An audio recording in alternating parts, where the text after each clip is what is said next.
Dugaannya kan bisa dua. Pertama, tidak ada yang mengerjakan, gitu ya.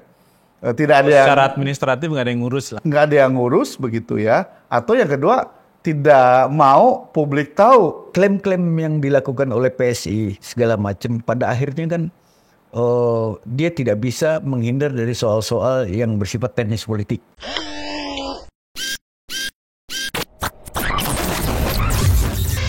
Halo sahabat integritas, jumpa lagi di program Buka Kartu. Laporan awal dana kampanye partai politik kemarin baru keluar, ya, dan yang mengejutkan, PSI sebagai salah satu partai baru itu laporan dana awal kampanyenya hanya Rp180.000, bukan dolar ya. Sementara partai-partai lain ada yang sampai 100 miliar lebih, ada yang seratusan juta gitu ya. Dan ini yang dianggap paling kecil. Karena kalau 180.000 buat beli donat sama kopi habis gitu. Apalagi kalau dibuat baliho, poster, itu juga nggak mencukupi. Nah, untuk membahas itu kita sudah ada dua narasumber. Buya Tafta, pengamat politik partiklir. Pinggiran yang cadas, ganas, dan berbahaya.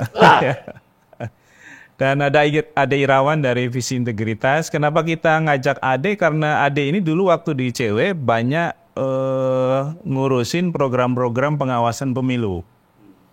Nah, makanya saya mulai dari Ade. Soal 180.000 wajar apa enggak? Saya nggak tanya jujur apa enggak ya PSI-nya ya, tapi ini wajar apa enggak? Nggak wajar lah, jelas gitu ya. Karena pertama bisa dibandingkan dengan partai-partai yang lain gitu ya. Partai yang lain pendapatannya besar, pengeluarannya juga besar. Yang kedua, kalau kita lihat aktivitas PSI bahkan bisa melebihi partai-partai lain, misalnya dari sisi baliho ya Bu ya, logistik ya, ada di mana-mana, bahkan di banyak media sempat ramai mengkritisi ini baligo dari ketuanya atau caleg-calegnya, terutama ketuanya gitu ya. Kaisang maksudnya. Ya, Kaisang gitu ya.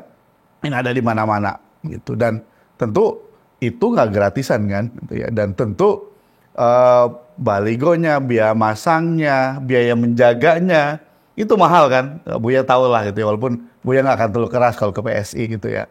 Punya asbabun nuzul yang cukup panjang. Sejarah. Gitu ya. Iya, punya sejarah yang cukup panjang gitu ya. Atau mungkin ikut melahirkan? Iya, jadi Pak Haji bidan gitu kali. Ya, bisa dikatakan seperti itu. Enggak lah, ya kan? Punya saham lah ya. Ya, punya saham ya. Tahu riwayat lah. Tahu riwayat. Tapi dari itu semua, ini kan bungkusnya, ini yang disayangkan. Karena kita kan punya ekspektasi yang cukup tinggi kepada PSI. Apalagi tagline di awalnya kan soal anti korupsi, perubahan, ini partai anak muda, begitu. Nah, kalau bicara soal anti korupsi, mestinya laporan awal dana kampanye ini kan untuk menunjukkan bahwa partai ini punya komitmen dalam anti korupsi, partai ini punya komitmen dalam membangun keterbukaan, begitu. Nah, ini kelihatannya tidak, apapun alasannya menurut saya kan, dugaannya kan bisa dua. Pertama, tidak ada yang mengerjakan, gitu ya. Tidak ada secara administratif nggak ada yang ngurus lah. Nggak ada yang ngurus, begitu ya. Atau yang kedua, tidak mau publik tahu siapa yang spendingnya buat apa saja gitu ya. Tapi dua-duanya kan itu tidak bagus gitu ya. Mestinya justru PSI menjadi imam dalam hal tata kelola dalam anti korupsi. Bukan justru dia ada di buntut. Ini bukan cuma makmum ya Bu ya, tapi masbuk gitu ya. Masbuk ini udah tahiyat akhir kalau pakai Bu ya. Apa karena ketumnya perempuan sehingga nggak bisa jadi imam? Iya, laki-laki gitu. Menurut saya sih nggak ada hubungannya dengan itu. Ini kan bicara tata kelola, dan kita juga PSI juga digawangi oleh anak-anak muda yang punya track record yang cukup bagus. Giro anti korupsinya kuat dulu ya. Iya, giro anti korupsinya kuat, dan itu justru jadi jualannya. Saya nggak tahu apakah kemudian dan berkali-kali diskusi juga dengan ICW soal itu. Bukan cuma diskusi, mengajak dalam banyak aktivitas gitu ya, termasuk Buya gitu ya, gitu. Nah, ini yang sangat disayangkan. Pertanyaannya, apakah kemudian isu anti korupsi ini dianggap menghambat PSI gitu ya, dan justru sebaliknya yang mesti dilakukan atau apa gitu ya. Dan tapi ya menurut saya sih apapun alasannya ini sudah Atau menjadi karena dia partai kecil, jadi pengeluarannya juga kecil. lah dibandingkan dengan partai yang lain yang baru masuk gelanggang, ya kan? Menurut saya sih nggak apa ya, nggak logis lah kalau pakai bahasa mantra gitu ya, nggak logis gitu ya. Jadi Mandra ya. iya, jadi ya ini sangat disayangkan karena ekspektasi kita cukup tinggi untuk apa PSI ini Pada gitu ya. awalnya. Kalau- Betul, pada awalnya. PSI tidak jujur melaporkan. Laporan awal dana kampanye dan itu akhirnya diidentifikasi oleh penyelenggara atau pengawas, apa yang bisa terjadi? Pertama, ya memang sebelum dijawab itu, memang hampir semuanya dibalikin oleh KPU karena ada beberapa urusan administrasi yang belum selesai gitu ya. Nah, yang kedua ini yang disayangkan kita juga. Ini konteksnya memang bukan cuma PSI saja yang tidak menganggap dana kampanye ini sebagai hal yang penting atau backbone-nya dalam pemilu gitu ya. Mestinya ini di aturan kita juga termasuk penyelenggara ini ya tidak dianggap sebagai hal yang penting karena yang dilihat kan cuma dari sisi laporannya aja gitu ya, dari sisi tata cara penyajian, administrasi gitu ya. Jarang kita temukan tindak lanjut dari laporan ini, misalnya auditnya audit investigatif gitu ya. Karena kalau audit investigatif ini kan ya kalau dulu riset-riset kita di ICW gampang saja kan membandingkan yang dilaporkan berapa, lalu kemudian realisasi yang berapa, itu jauh gitu.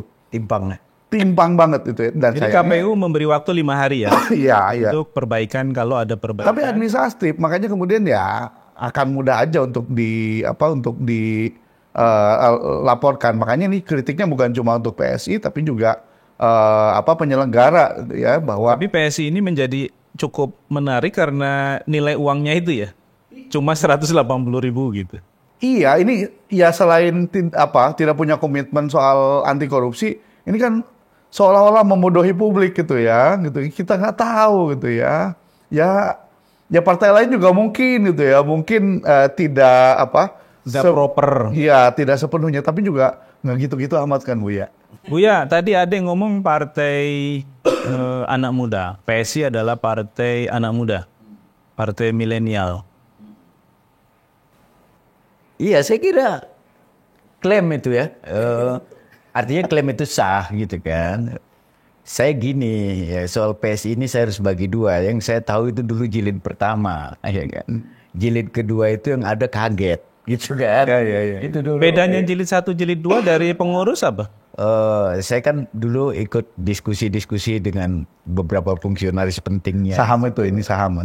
Berapa bentuknya? Jadi ada klaim-klaim yang membuat saya suka juga. Jadi misalnya kayak gini, hampir ada asumsi ya, atau mungkin dibuktikan oleh survei juga bahwa kecenderungan anak-anak muda dalam usia tertentu yang disebut milenial, apalagi generasi Z gitu kan, itu umumnya mereka apolitis, ya, apolitik. Ya. Paling tidak begitu suka dengan politik. Yang ada adalah sinisme di mana-mana di kalangan itu ya kan, segala macam. Jadi segmen ini lapisannya cukup besar. Jadi PSI itu hadir untuk menjawab ya, subkultur ini gitu loh. Jadi pengertian saya, mungkin saya keliru ya, apa yang disebut dengan frasa milenial atau generasi Z itu adalah sebetulnya dalam pandangan saya itu subkultur anak muda yang sebetulnya agak urban base gitu loh. Punya tradisi lain. Iya. Jadi bukan hanya semata-mata usia muda, tapi some culture gitu kan. Urban base, jadi mereka terdidik, kritis segala macam. Karena itu mereka bisa sinis terhadap politisi. Ya. Karena mereka berpikir. Ya. Dan mereka tidak suka gitu. Mereka ambil jarak dari hingar-bingar politik kayak gitu. Nah PSI, ini tafsir saya ya, didirikan hadir untuk menjawab segmen yang sebetulnya cukup besar. Tapi nggak ada partai yang bisa berdialog dengan mereka. Nggak ada partai yang bisa merogoh hati mereka. Ini cita-cita awalnya dulu lah kira-kira. Ini kelihatan banget Buya memang dari awal ikut. Iya. Ikut merancang. Ikut merancang, Buya dia tahu lebih detail. Ikut dengar. Bahkan Kaisang pun pasti nggak tahu apa yang di awal Dipikirkan sama Mungkin dia nggak tahu ya Buya, dibanding Buya. Atau gua aja ketua PSI. Ketuaan. Itu untuk generasi kolonial kalau Buya, bukan Ini milenial. ternyata penyusun kitabnya. Oh, iya. itu kan saya bilang mungkin saya keliru, itu bacaan saya dulu ya kan pada saat masih diskusi-diskusi dengan mereka. Jadi dalam hati ini keren nih gitu kan. Dugaan saya pasti mereka akan artikulasi politiknya out of the box ya. Tuh, mereka ini yang disebut di Tempo juga kan, Bu ya? Yang sebut mereka itu kan? Anak muda masuk. Di PSI. Yang disebut Tempo juga ada. Begitu. Nanti ada bagian lain kita pas itu ya. Jadi pasti artikulasi keren ya, tidak seperti partai pada umumnya, ya kan?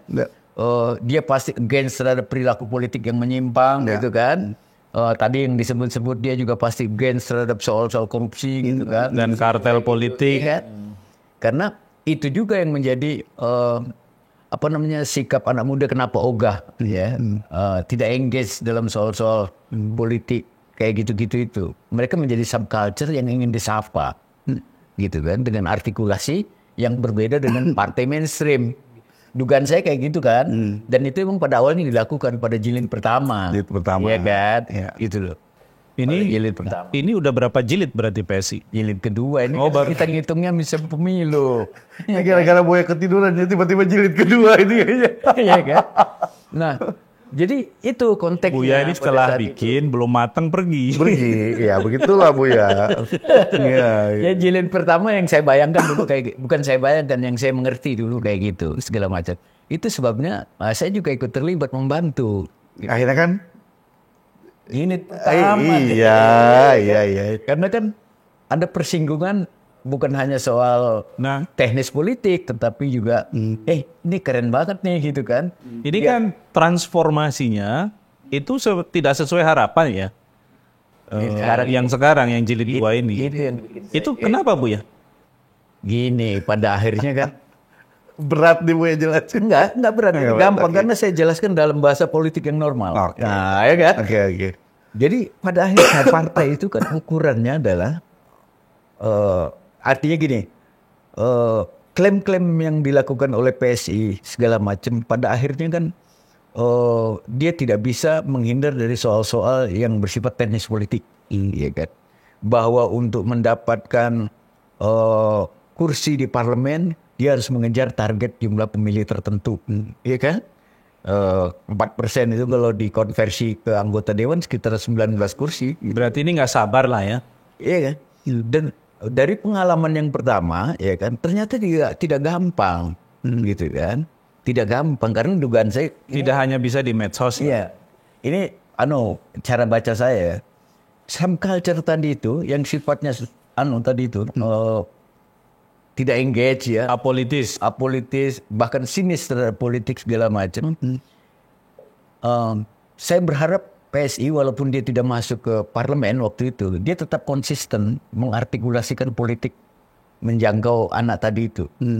Karena tidak bisa, kan gini, orang suka dan tidak suka itu kan butuh waktu dan alasan. Iya kan? Nah, harapan saya waktu itu adalah PSI walaupun nggak terpilih, tetap dia ya memberikan waktu dan alasan terhadap anak muda untuk suka terhadap PSI. Dan itu artinya dia harus artikulasi terus, gitu loh. Ya kan? Ada atau tidak ada di parlemen karena dia sedang memperjuangkan satu segmen ya agar aspirasi politiknya terlembaga melalui partai. Yang selama ini tidak terwakili lah. Gitu, kira-kira kayak gitu. Dan dia mau jadi antitesa dari partai yang kebanyakan sekarang kan. Iya. Kayak gitu. Dugaan saya kayak gitu, gitu kan. Nah kalau itu dugaannya kan artinya ada sesuatu yang serius lebih dari sekedar soal teknis politik, gitu loh, ya kan. Dia akan menjadi gagah nanti di parlemen, gitu kan, karena dia berbeda dengan cara kerja politik yang mainstream, gitu. Partai-partai yang sudah established, gitu kan. Dalam arti ini keren nih, gitu kan. Ini keren. Nah, tetapi kan kesabaran itu ada batasnya juga. Dia ingin segera duduk di parlemen untuk dapat paling kurang 4 kursi. Mungkin bukan kesabaran ada batasnya, kesabarannya kurang. Iya, kurang. Saya kan agak santri. Nah, jadi pada akhirnya kan kalkulasinya seperti partai pada umumnya. Ternyata untuk bisa duduk di parlemen tuh nggak bisa dengan klaim-klaim biasa saja. Dia harus juga mengikuti cara kerja politik pada umumnya. Butuh dukungan dana yang cukup besar, butuh resource politik lebih dari sekedar duit, gitu kan, segala macam. Nah, itu saya kepergoknya di ujung, ya kan? Ada istilah yang menurut saya agak menggelikan dengan klaim Jokowisme, ya kan? Ih, gila banget ini. Di mana-mana kalau udah pakai isme kan sebuah paham besar ya. Ideologi. Ideologi. Dan itu biasanya merujuk pada orang yang udah meninggal, gitu kan? Karena ada legacy. Iya. Ada legacy. Misalnya Leninisme. Kayak gitu. Marxisme. Ada legacy yang cukup fenomenal. Dirasakan oleh banyak orang segala macam. Akhirnya dirumuskan menjadi sebuah paham, gitu kan? Ini masih hidup, sudah diismekan. Kayak gitu-gitu. Saya mau ngelanjut tapi agak takut sih Bu ya. Mau nyela agak takut Bu ya. Jadi dalam hati, sampai segitunya ya gitu loh. Dalam hati aja saya, makanya saya nggak banyak ngomong kalau soal PSI. Iya. Partai lain garang kan Bu ya. Gitu kan.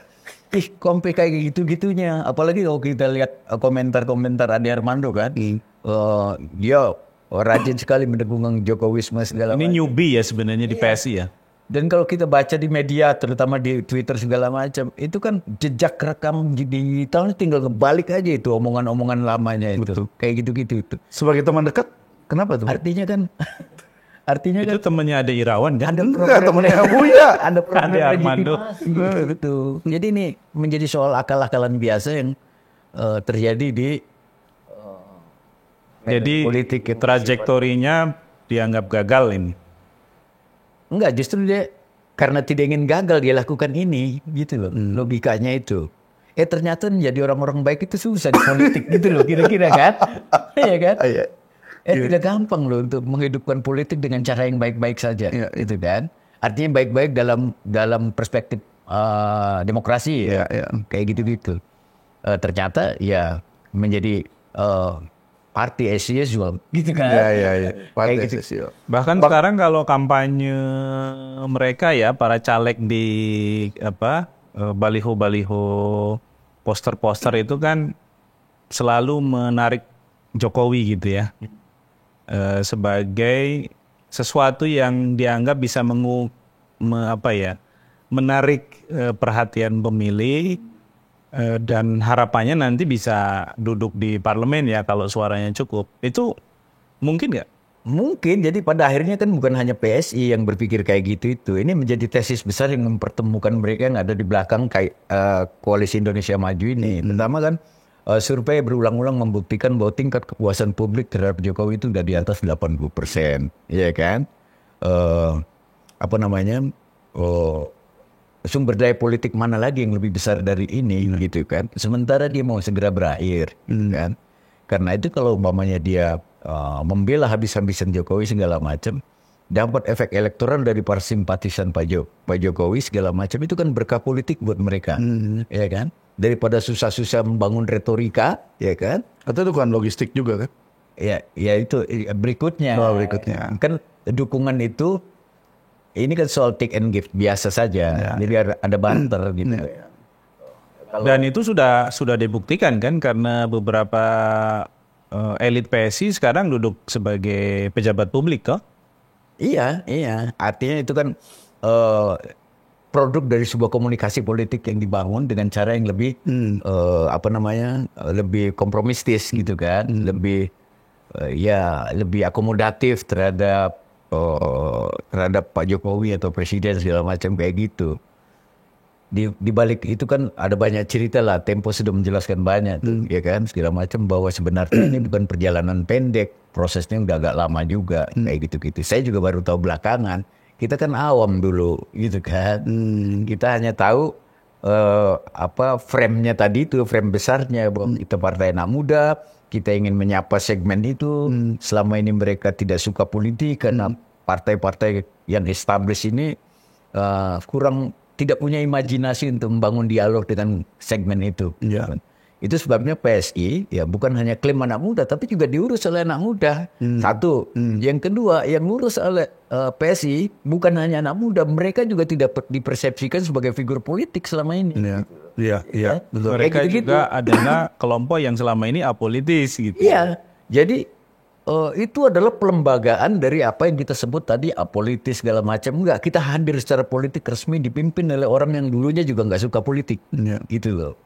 Kira-kira kayak gitu. Sehingga ini memudahkan PSI untuk bisa berdialog dengan segmen tadi itu. Gitu. Jadi sesama apolitis ketemu apolitis, ya kan? Min kali min kan plus. Iya. Berharap ada simpati, ada sentimen positif, ya kan? Gue Karena tadi gini terus kenapa? Tangan Eli. Lima. ini 10. Oh iya. 10. Enggak, tadi saya lihat begini terus. Tadi gini apa? Gini apa gini? Dia udah kayak politisi. Kadang-kadang Ini. yang diucapkan dengan gestur, kadang-kadang gestur yang lebih ini kan. Jadi kalau soal PSI saya hanya bisa bicara jilid pertama. Di jilid kedua ini kan kita saksikan rame-rame. Iya kan? Artikulasinya, prosesnya, dan seterusnya. Jadi kedua kita nggak bisa berword-word ya Bu ya. Iya. Dek, soal laporan balik lagi ya, soal laporan awal dana kampanye PSI ya. Ya, kalau merujuk kepada keseluruhannya kan semua partai pada intinya wajib melaporkan ya kepada KPU. Sudah ada review juga dari KPU dan tadi dari sisi nilai yang dilaporkan memang PSI paling buncit nih ya. Nilainya juga cuma segitu gitu. Kalah sampai partai buruh. Ya, kalah dengan partai buruh yang backgroundnya adalah para buruh gitu Iya, ya. Sementara kalau PS ini kan anak muda kelas menengah ya. Sebenarnya Yang mestinya pengeluarannya nggak cuma 180.000. Mereka nongkrong di kafe aja udah habis berapa itu kan. Nah, tapi kan kita tahu sebenarnya dalam prakteknya pengeluaran mereka kan bisa terlihat ya. Tadi soal baliho Kaisang aja di mana-mana itu. Nah, apakah mungkin mereka menempatkan pengeluaran dari baliho-baliho yang tersebar itu sebagai pengeluaran yang dimasukkan dalam laporan tahunan partai politik, bukan laporan dana kampanye? Enggak dong, ini kalau bicara soal laporan awal dana kampanye kan mulai dihitung ketika si partai itu ditetapkan sebagai peserta pemilu gitu ya. Mestinya kan berbeda, dan kalau bicara soal laporan awal dana kampanye, ini kan termasuk di dalamnya adalah rekening dana kampanye gitu ya.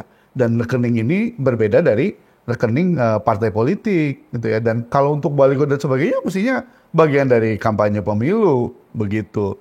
Nah, yang patut saya kira ini bukan cuma dalam kasus PSI, tapi juga partai-partai yang lain. Ini kan bukan modus baru ya, bagaimana partai menyembunyikan pengeluaran mereka dan pendapatan mereka dan pengeluaran mereka gitu ya, supaya orang atau publik tidak tahu sebenarnya siapa sih yang membackup mereka begitu. Donaturnya siapa? Donaturnya siapa gitu ya. Meskipun di Tempo udah ada ya Ada, informasi itu ya. udah ada, tapi kan ya bisa saja banyak donatur yang lain, dan ini yang kita khawatirkan. Jadi partai atau politisi yang berlaga dalam pemilu ini sudah tersandra oleh orang yang menyumbang. Makanya sebenarnya di aturan dana kampanye ada batasan kan, ada batasan sumbangan baik itu dalam pilpres, pileg gitu ya, maupun pemilihan senator.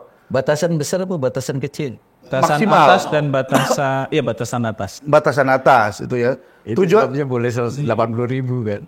Tujuannya apa? Tujuannya supaya partai atau para politisi ini tidak sandra oleh para penyumbang. Tujuannya bagus, Gak punya begitu. utang budi. Cuma kan masalahnya yaitu tadi bukan cuma tersandra, bahkan banyak partai, banyak politisi yang menyerahkan dirinya gitu ya. Kalau bahasa Sundanya apa? Ya pokoknya ya udah terserah gitu ya, datang ke para penyumbang ini. Dan salah satu cara untuk menyembunyikan adalah bisa dengan tidak mencatat gitu ya.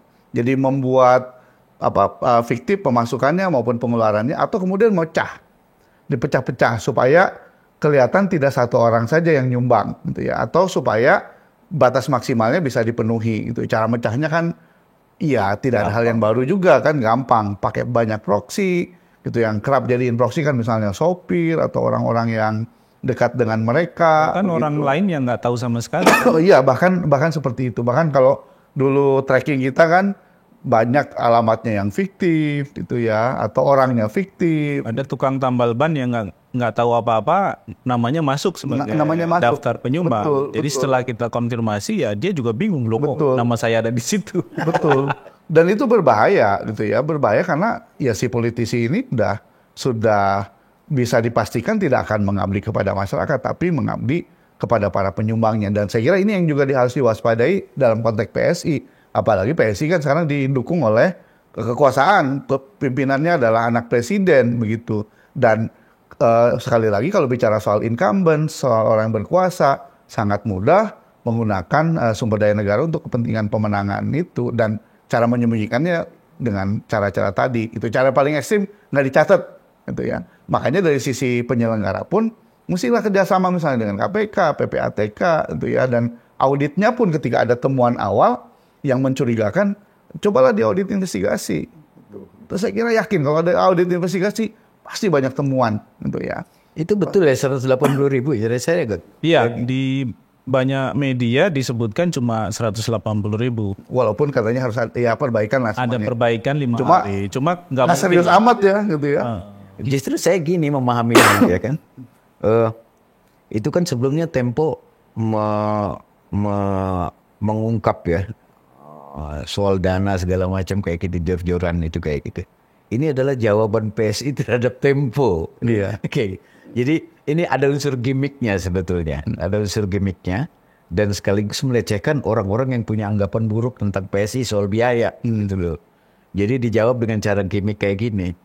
Kadang-kadang kita memahami gejala politik itu harus dibalik itu semua, dibalik gejala itu. Politik belakang panggung ya. Iya, iya. Belakang panggung. Jadi misalnya kok 180.000 dia tahu bahwa itu adalah sesuatu yang sebetulnya sama sekali tidak serius, tapi dia lakukan karena secara administratif terbuka untuk itu kan, gitu. Walaupun orang menganggap bahwa ini main-main apa segala macam kayak gitu. Memang dia sedang main-main dalam kasus itu, gitu loh, ya kan. Masa 180.000 gitu. Iya, ini mungkin 180.000 juga imani ya. Tapi kan yang dimain-mainin kan rakyat Bu ya. Itu dia. Ini dia sebetulnya menjawab pada sinisme orang tentang pembiayaan di PSI ya, yang dianggap jor-joran segala macam kayak gitu. Tapi justru jadi nambah kena bully tuh PSI gara-gara Dia jawab itu. dengan cara karikatur. Yang ngebully PSI itu kan cuma orang kayak Anda aja gini. Kita mendukung. Anak muda banyak yang bully, Bu ya. Kita pernah jadi panselnya kok. Karena yang sinis kan anak muda. Iya. Kalau kita kan sudah kehilangan kesempatan untuk sinis. Tapi ya begitulah logikanya, karena kan sebetulnya itu apa sih kan, cuma soal administratif apa kan, tinggal perbaiki segala macam kayak gitu. Yang penting kan baliho dan di mana-mana gitu Nah kan. itu justru orang akan mikir, Iya. balihonya di mana-mana kok cuma 180.000 gitu. Terus yang lain kemana? Ya karena memang dia tidak mementingkan kontroversi itu. Yang penting sosialisasi masif menjangkau rakyat sebanyak-banyaknya. Maka berlakulah jargon para politisi pada umumnya, saya ambil resiko dibenci 10.000 orang, yang penting 1 juta orang suka. Kan itu pragmatisme pada tingkat akhir dari semua kerja politik itu. Gitu kan? Dan nggak ada nilai lebih sama sekali. Iya. Nilainya kurang semua berarti Bu Dan ya. akhirnya memperlakukan rakyat itu sebagai bilangan angka, gitu. Bukan rakyat itu punya rupa dan punya rasa, gitu kan? Tapi angka, gitu kan? Elektoral itu kan soal angka. Kalau Buya kasih nilai PSI jilid kedua ini berapa Bu ya? Kayak Ganjar. Ini Ganjar nanya Anies. Iya. Masa saya harus jawab kayak Anies juga? 11 dari 100? Iya. Saya berani kasih nilai PSI itu waktu jilid pertama. Oh, yang kita tanya jilid 2 ya. Kalau itu 9. Karena jilid 2 itu saya baru shock gitu loh. Jadi baru tahu fenomena ini belakangan. Kan sebetulnya ya, sebelum Ganjar secara resmi diusung oleh Megawati, Andi Armando udah teriak-teriak tuh dari PSI untuk mengusung Ganjar. Iya kan? Ingat kan? Sampai menimbulkan murka orang-orang PDIP. Dianggap merebut kadernya, kader terbaik. Gitu. Iya kan? Nah, ini kan yang dilakukan Ade ini harus dilihat juga bagian dari manuver kan, karena ngelihat karena PDIP waktu itu juga kan tidak secara eksplisit ya dengan rasa bangga yang penuh untuk mendukung Ganjar, karena ada proses yang membuat orang sebal juga karena itu kan Terlalu lama Iya, dianggap. terlalu lama. Sama dan dulu waktu Jokowi diusung PDIP juga kan prosesnya kayak gitu. Bahkan ada dinamika internal lah ya, segala macam. Karena itu kita masih ingat betul beberapa kader PDIP juga nyerang Ganjar saat itu kan, dianggap sering main TikTokan apa kayak gitu-gitu. Termasuk Bambang Pacul ya. Iya, jadi semua itu adalah ada konteksnya gitu kan. Kalau kita kan concernnya adalah pada apa yang kita lihat sebagai sebuah gejala, bukan soal person gitu kan, kayak gitu. Nah, banyak hal yang masih harus kita perbaiki dalam komunikasi politik kita ya untuk menuju satu fase peradaban politik yang lebih oke, lebih civilized dan seterusnya kayak gitu. Jadi masing-masing itu menerima akibat dari perbuatan yang lama kayak gitu.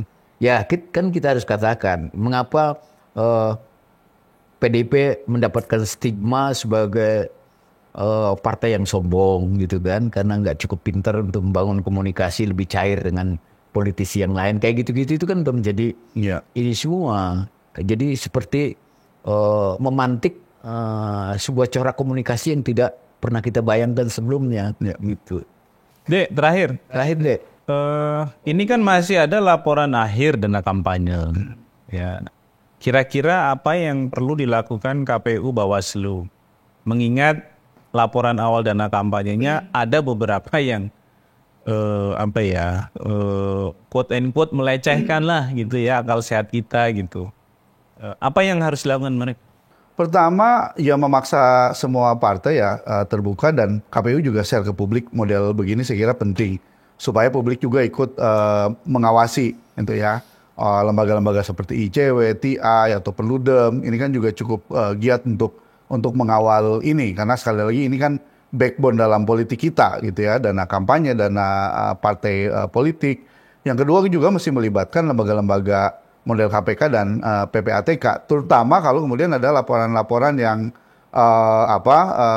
mencurigakan, atau basisnya bukan cuma administrasi aja nih penyelenggara, lihat laporan aja, tapi dibandingkan gitu ya, dibandingkan kok yang dilaporkan kecil, kelihatan miskin, tapi kemudian pengeluarannya jor-joran gitu ya. Makanya auditnya pun mestinya paling tidak di tingkat pusat, bukan cuma audit administratif aja. Administratif gampang aja, sekolah pun kepala sekolah punya, kalau temuan kita kan stempel dari banyak gitu ya, banyak toko gitu ya, supaya memenuhi administrasi ya dibuat. Makanya kemudian perlu audit yang audit investigatif atau tujuan tertentu begitu. Nah, ini juga penting untuk jadi shock therapy gitu ya, supaya partai atau peserta pemilu ini serius menjadikan laporan dana kampanye ini bagian dari akuntabilitas kepada publik, bukan hanya sekedar administratif, apalagi menganggap remeh ini gitu ya. Menganggap remeh ini dan melecehkan publik. Supaya juga publik tahu sebenarnya siapa sih di belakang mereka begitu ya. Dan ini juga untuk mengajari partai politik agar juga mendorong supaya mereka juga dibiayai oleh publik gitu ya. Dan kalau partai mau dibiayai oleh publik ya mengabdinya kepada publik gitu ya, bukan sebaliknya. Jadi KPU jangan cuma berkutat di urusan administratif. Administratif cuma bagian kecil dari bagian besar untuk memperkuat tata kelola dana kampanye, sehingga ketika partai politik atau peserta pemilu ini tidak tersandra, ketika memimpin juga enak gitu mereka. Iya, betul. Ketika memimpin tidak akan lagi istilah ini dikuasai oleh oligarki dan sebagainya. Ketika memimpin tidak ada lagi upaya untuk balas budi kepada mereka yang menyumbang gitu, yang mereka sembunyikan ini gitu ya. Dan saya kira ini salah satu cara penting gitu ya untuk membuat agar pemerintahan ke depan juga bebas dari korupsi, termasuk memastikan agar persaingan dalam pemilu ini jauh lebih fair gitu ya, dalam lapangan yang sama begitu. Oke Buya, Dek, thank you untuk insight-nya. Sangat menarik pembicaraan kita, tapi waktunya juga dibatasi. Demikian sahabat integritas, jangan lupa like, subscribe channel kita, karena kita akan selalu memberikan insight yang menarik, terbaru, update, tentu dengan pendekatan kritis terhadap fenomena yang terjadi di Republik ini. Kita ketemu lagi di lain waktu. Sampai jumpa.